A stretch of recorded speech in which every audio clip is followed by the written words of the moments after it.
तो बच्चों अब शुरू करते हैं हम एल्केन चैप्टर, और ये पार्ट 2 है। पार्ट 1 मैंने कंप्लीट कर दिया था, तो यहाँ तक शायद केस 1 तक हो गया था। अब हम क्या देखेंगे नीचे, केस 2। ठीक है बच्चों, तो देखो केस 2 का मेथड क्या है, कोल्बे इलेक्ट्रोलाइसिस। कोल्बे इलेक्ट्रोलाइसिस किसके लिए है, सॉल्ट ऑफ एसिड। जैसे हमने ये कार्बोक्सिलिक एसिड ले रखा है, सोडियम का सॉल्ट। इसमें क्या है, आपको केवल इतना याद रखना है कि क्या होगा, CO2 उड़ जाएगी। ठीक है, ये कार्बोक्सिलिक एसिड है, उसका सॉल्ट होगा, तो ये CO2 है ना, एक C देन O, CO2 उड़ जाएगी, और इट मीन्स क्या बन जाएगा, RH। ठीक है, अब आप सोच रहे होंगे RH बन जाएगा तो क्या सिंगल होगा, नहीं। ये जो मेथड है ये बेसिकली कार्बन नंबर बढ़ाने के लिए मेथड यूज़ किया जाता है, और हमें यहाँ पे मेन इंपॉर्टेंट में याद रखना है कि ये रेडिकल के थ्रू इसका मैकेनिज़्म हम देखते हैं। इसका मैकेनिज़्म जो चलता है वो रेडिकल के थ्रू चलता है। ठीक है, अब देखो R डॉट बना है ना, ये हम देख सकते हैं R डॉट है, R डॉट है। मान लो ये एक कार्बन है और ये एक कार्बन है, तो अगर किसी मेथड में हमें नंबर ऑफ कार्बन बढ़ाने हैं तो R डॉट ये वाला मेथड हम यूज़ कर सकते हैं। ठीक है, तो ये एल्केन बन जाएगा। ठीक है, RR।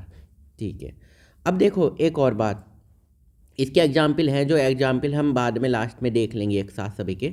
अब देखो नेक्स्ट पॉइंट क्या है, हमारी प्रॉपर्टीज़ ऑफ एल्केन। ठीक है, तो हमने पूरा मेथड ऑफ प्रिपरेशन कर लिया है, जो कि बहुत ही 10 मिनट की आई थिंक वीडियो होगी, उसमें कंप्लीट हो गया। अब प्रॉपर्टीज़ ऑफ एल्केन, बहुत ही सिंपल रिएक्शन जो आपको बचपन से पता होगा, हेलोजिनेशन रिएक्शन। हेलोजिनेशन, हेलो मतलब जहाँ भी हेलो की बात आए तो फ्लोरीन, क्लोरीन, ब्रोमीन एंड क्या नेक्स्ट आयोडीन। पता है आपको, मोस्टली हम क्लोरीन और ब्रोमीन की रिएक्शन ही देखते हैं। तो हेलोजिनेशन यानी कि हेलोजन का आना, तो क्या होगा, किसकी क्या हटेगा, अगर सपोज कर मैं आपको एल्केन दूँ एक RH, तो क्या हटेगा, हाइड्रोजन हटेगा, और उसकी जगह क्या आएगा, क्लोरीन आएगा या ब्रोमीन आएगा, जो भी रिएक्शन में दिया होगा, तो हाइड्रोजन हटेगा और X लगाओ। ठीक है, अब ये देखो सभी देख सकते हैं, ये है हमारा RH। ओके, RH मतलब ये है एल्केन। ओके, X2 मतलब कोई भी हेलोजन होगी, ये है किसकी प्रेजेंस में, सनलाइट की, H न्यू जहाँ भी लिखा हुआ है। अब देखो RH X2 किस में, किसकी प्रेजेंस है, ये हमारे प्रेजेंस है सनलाइट के प्रेजेंस में। अब ये कैसे टूटेगा, ये यहाँ पे नज़र आ रहा है आपको RH एल्केन, और हेलोजन मतलब XX। ठीक है, तो क्या बना लेगा, X और H ये दोनों अलग हो जाएंगे, RH बन जाएगा, HX बन जाएगा। ठीक है, अब आप बच्चों कहोगे कि सर कोई ना कोई सा मेथड बता रहे हैं, तो एक एग्जाम्पल भी बनता है। ठीक है, देखो ये एक कार्बन, दो carbon, 3 carbon, 4 carbon, meth 8 pro, बताओ मेथ 8 प्रो ब्यूटेन। ठीक है, सिंगल ही बॉन्ड है, कोई डबल बॉन्ड नहीं, मतलब कि एल्केन है। क्लोरीन की प्रेजेंस है, ठीक है, सनलाइट है, और ये है मोनो एडिशन होगा, मोनो एक बार। अब देखो ये क्या कहाँ पे लग रहा है, ये बन रहा है इस पहला, दूसरा, तीसरा एंड फोर्थ 1 2 3 4। ठीक है, या यहाँ से नंबरिंग करेंगे तो भी एक ही बात होगी।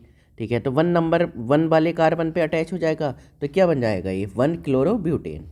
ठीक है, अब उसी तरह अगर ये 2 नंबर के कार्बन पे हो जाए, तो ये है 1, ये है 2, ये है 3, ये है 4, तो 2 पर आ गया है, तो 2 पर आ गया 2 क्लोरोब्यूटेन। कि सिंपल है।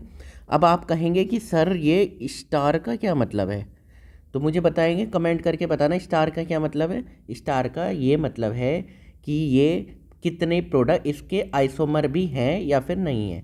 अब आप देख सकते हो ये 1 प्रोडक्ट है और ये 2 प्रोडक्ट बनाएंगे इसके। ठीक है, क्यों, जहाँ पर भी स्टार से नॉर्मली मैं या कहीं पे भी स्टार लिखा हो, मतलब कि कौन सा कार्बन है, वो कायरल कार्बन है। ठीक है, आइसोमर के बारे में हम नेक्स्ट वीडियो में चर्चा करेंगे, जो इसी चैनल पे आपको मिल जाएगी। टोटल नंबर ऑफ प्रोडक्ट कितना आ गया, एक प्रोडक्ट ये हो गया, एक प्रोडक्ट ये हो गया। अगर हम स्टीरियो नहीं देख रहे तो टोटल हो गए 2, यानी कि लिखा हुआ है एक्सक्लूडिंग स्टीरियो। टोटल कितने हो गए, 2। दोबारा देख लो, कुछ नहीं है, ब्यूटेन है ये। क्लोरीन ने रिएक्ट किया, एक तो एक कार्बन पे करेगा और एक कितने पे करेगा, दूसरे कार्बन पे। ठीक है, अब आप कहेंगे सर तीसरे कार्बन पे भी कर सकता है। तीसरे कार्बन पे करेगा 1 2 यहाँ पे करेगा तो नंबरिंग यहाँ से स्टार्ट हो जाएगी, तो भी दूसरे कार्बन। तो केवल यही कंडीशन है। ठीक है, अब देखो कुछ चीज़ें याद कर लो ज़रा थोड़ी सी जो मैंने नोट कराई हुई हैं। टोटल नंबर ऑफ प्रोडक्ट अगर आ जाते हैं, बहुत ही इंपॉर्टेंट क्वेश्चन, बहुत ही कॉमन क्वेश्चन जो नीट में मोस्टली पूछ लिया जाता है, बहुत नीट के लिए सिंपल, यहाँ तक कि जेई में भी पूछ लिया जाता है ये question general. Total number of product कितने बनते हैं, अब ये याद कर लो एक तरह से कि 1 कायरल कार्बन, 1 कायरल कार्बन, तो 1 कायरल अगर कार्बन है और total optical isomer is equal to 2, अगर एक कायरल कार्बन है तो टोटल ऑप्टिकल आइसोमर कितने हो गए, 2। 2 कायरल कार्बन के साथ पीओएस,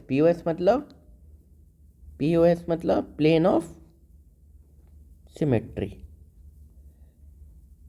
ठीक है तो कितने ऑप्टिकल आइसोमर, 3 हो गए। 2 कायरल कार्बन के साथ पीओएस नहीं है तो ऑप्टिकल आइसोमर कितने हुए, 4 हो गए। बस इतना ही 2 कायरल कार्बन के साथ ही आपका आएगा।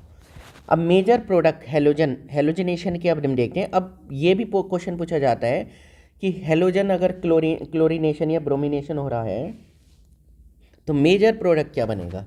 तो रेट ऑफ प्रोडक्ट रेट जो है वो RP, RS और RT कितना ज़्यादा है, प्राइमरी, सेकेंडरी और टर्शरी का कितना है।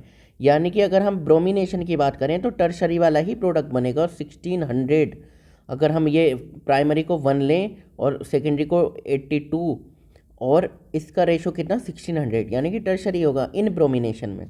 ब्रोमिनेशन में क्या होता है, मोर सेलेक्टिव लेस रिएक्टिव होता है।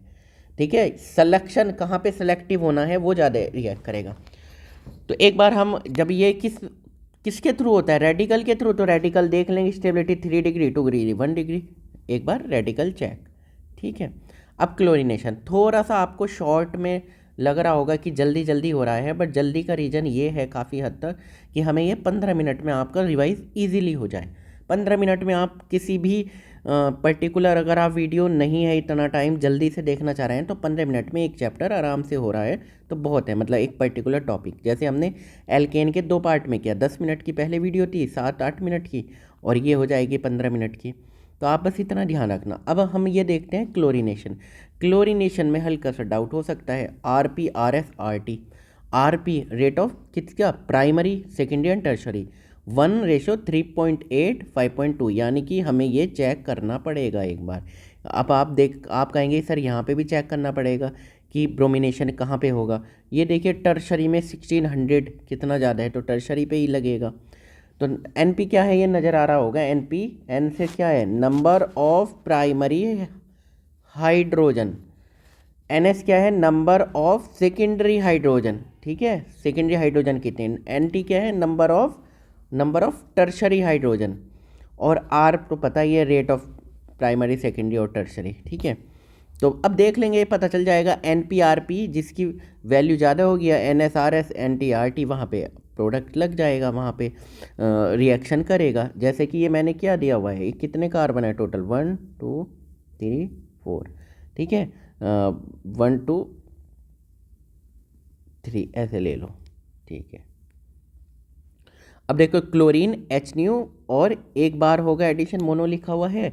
तो अब आप मुझे बताओ ये कहाँ पे अटैक करेगा, 1 2 3।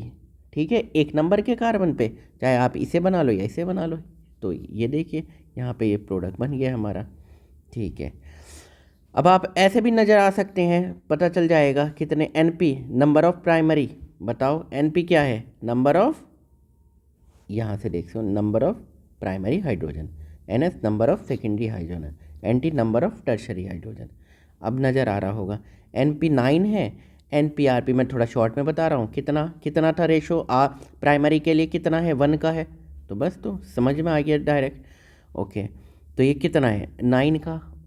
ठीक है, NS कितने हैं, 0, सेकेंडरी कुछ है नहीं, NT RT कितना हो गया, 1, टर्शरी कितने हैं, 1 × 5.2, सॉरी ये 5.2, 5.2, तो टर्शरी का कितना हो गया 5.2, एंड प्राइमरी का कितना हो गया 9 हो गया। ज़्यादा कौन सा है, प्राइमरी वाला है, तो उसी पे रिएक्ट हो गया। अब एरोमेटाइजेशन बहुत एक बार नीट में जो उस टाइम पीएमटी होता था शायद लगभग 1995-6 के आसपास ये क्वेश्चन पूछा गया था। एरोमेटाइजेशन रिएक्शन, सबसे पहले आपको कुछ याद नहीं करना, सबसे पहले आपको क्या याद करना है, हर चीज़ का रिएजेंट। एरोमेटाइजेशन, जब एरोमेटाइजेशन आएगा तो एरोमा, तो क्रोमा नज़र आ रहा है, कोरोना नहीं क्रोमा नज़र आ रहा है, ठीक है। एरोमा मतलब क्रोमा नज़र आ रहा है, तो क्रोमियम ऑक्साइड, एल्युमिनियम ऑक्साइड, चलो हम ये मेंशन भी कर देते हैं थोड़ा सा नेम, है ना, एल्युमिनियम ऑक्साइड, ठीक है, ताकि तुम्हें थोड़ा सा ध्यान रहे। क्रोमियम, एरोमियम, क्रोमियम ऑक्साइड, बस ये कुछ नहीं है, याद करने की थोड़ी सी सभी स्टूडेंटों के पास ट्रिक होनी चाहिए। ये क्या है, मोलिब्डेनम ऑक्साइड, शॉर्ट में लिख देते हैं ऑक्साइड, ठीक है। क्रोमियम ऑक्साइड, एल्युमिनियम ऑक्साइड साथ में होगा या फिर मोलिब्डेनम ऑक्साइड, ठीक है। क्या हो जाएगा, सिंपल एरोमेटाइजेशन, एरोमेटिक कंपाउंड बन जाएगा। ये क्या बन गया, 1 2 3 4 5 6 कार्बन से क्या एरोमेटिक कंपाउंड बनेगा, सबको पूरी दुनिया को पता है क्या बनेगा, बेंजीन बनेगा, और क्या बनेगा, ठीक है। 7 कार्बन है, 1 2 3 4 5 6 7, chromium oxide, aluminium oxide, molybdenum oxide क्या बनेगा, बेंजीन बन जाएगा, उसके ऊपर मिथाइल हो जाएगा, क्या बन जाएगा, टोलुइन बन जाएगा। बहुत सिंपल है, इससे सिंपल तो कोई पढ़ा ही नहीं सकता, हो भी नहीं सकता, पढ़ा तो सब सकते हैं, ठीक है। आइसोमेराइजेशन क्या बनेगा, नाम से पता चल रहा है क्या बनेगा, आइसोमर बनेगा, ठीक है। एनहाइड्रस एल्युमिनियम क्लोराइड HCl की प्रेजेंस में, 1 2 3 4 सिंगल लाइन है, 1 2 3, ये देखो 4 कार्बन है, हो गए, और ये आइसोमर नज़र आ रहा होगा, ठीक है। कंट्रोल ऑक्सीडेशन बाय KMnO4, अब ये नेक्स्ट मेथड है, ये भी देख लेना एक बार सही से, अच्छा है। तो कंट्रोल ऑक्सीडेशन बाय KMnO4 की प्रेजेंस में कंट्रोल ऑक्सीडेशन होगा, और ये कंपाउंड है, ठीक है। KMnO4 ऑक्सीजन, ये कहाँ चिपक जाएगा, यहाँ पे H होगा, है ना, कार्बन है तो यहाँ 4 होंगे ना, कार्बन की वैलेंसी 4 बॉन्ड बनाता है, तो ये ऑक्सीजन हो जाएगा, ये बन जाएगा प्रोडक्ट, ठीक है, ये बन जाएगा प्रोडक्ट। एक बार रिवाइज जल्दी हो जाएगा, तुम्हें एकदम याद आ जाएगा। कंबशन की रिएक्शन पता ही है, CXH by X plus by upon 4 O2 XCO2 plus by 2 H2O, ठीक है। एग्जाम्पल मैंने छोड़े हुए हैं, नोट कर लेना अपने। फिजिकल प्रॉपर्टीज़ थोड़ी सी इंपॉर्टेंट है, आ जाती हैं एग्ज़ाम में, तो हम देख सकते हैं फिजिकल प्रॉपर्टी। पहला क्या, boiling point, okay. Boiling point का पता ही है, बॉइलिंग पॉइंट क्या होता है, directly proportional number of carbon atom, ठीक है। मान लो किसी कार्बन 4 हैं और किसी में 6 हैं, किसी में 8 हैं, तो क्या हो गया बॉइलिंग पॉइंट का ऑर्डर, है ना, सिंपल सी बात, ये समझ लो, जितने ज़्यादा कार्बन उतना बॉइलिंग पॉइंट, ठीक है। If number of carbon atom are same, अगर कार्बन एटम सेम हो, C6 और C6 में कैसे पता करोगे, तो ये पता करो कि बॉइलिंग पॉइंट किसका ज़्यादा होगा, बॉइलिंग पॉइंट उसका ज़्यादा होगा जिसकी ब्रांचिंग कम होगी, ठीक है। तो इन्वर्सली प्रोपोर्शनल है ब्रांचिंग के, नज़र आ रहा होगा, 1 2 3 4, 1 2 3 4, ठीक। अब आप देख लो 4 ही कार्बन है टोटल, मगर ब्रांचिंग किसकी ज़्यादा है, किस में ब्रांच नज़र आ रही हैं, ये ब्रांच नज़र आ रही है ना, तो ब्रांच ज़्यादा, तो इसका मतलब सरफेस एरिया कम हो गया, सरफेस एरिया कम हो गया तो बॉइलिंग पॉइंट भी कम हो गया, ये नज़र आ रहा, देन बॉइलिंग पॉइंट भी कम हो गया। एग्जाम्पल देख लेना। अब देखो, अब कितना बचे हैं एक बार देख लेते हैं, एक क्वेश्चन भी कर लेते हैं फिर हम प्रैक्टिस के लिए। कॉम्प्लिकेटेड क्वेश्चन तो नहीं है, कह सकते सिंपल है। ये क्या है, मीथेन है ना, मीथेन है, क्लोरीन की प्रेजेंस में, सनलाइट की प्रेजेंस में रिएक्शन कराई तो ए बना, फिर बी बना, सी, ये प्रेजेंस दिए हुए हैं। क्लोरीन, सनलाइट, ACH, एक हाइड्रोजन हट जाएगा, क्लोरीन चिपक जाएगा, ये क्या बन गया, मिथाइल क्लोराइड, ठीक है। ओहो, घिसी पिटी रिएक्शन और बहुत पुरानी, बहुत अच्छी, बहुत बढ़िया। सोडियम के साथ ईथर जहाँ भी नज़र आए, वुड्स रिएक्शन। क्या करती है वुड्स रिएक्शन? कौन सा करती है? Number of carbon. Wurtz reaction क्या करती है? नंबर ऑफ कार्बन इंक्रीज करती है।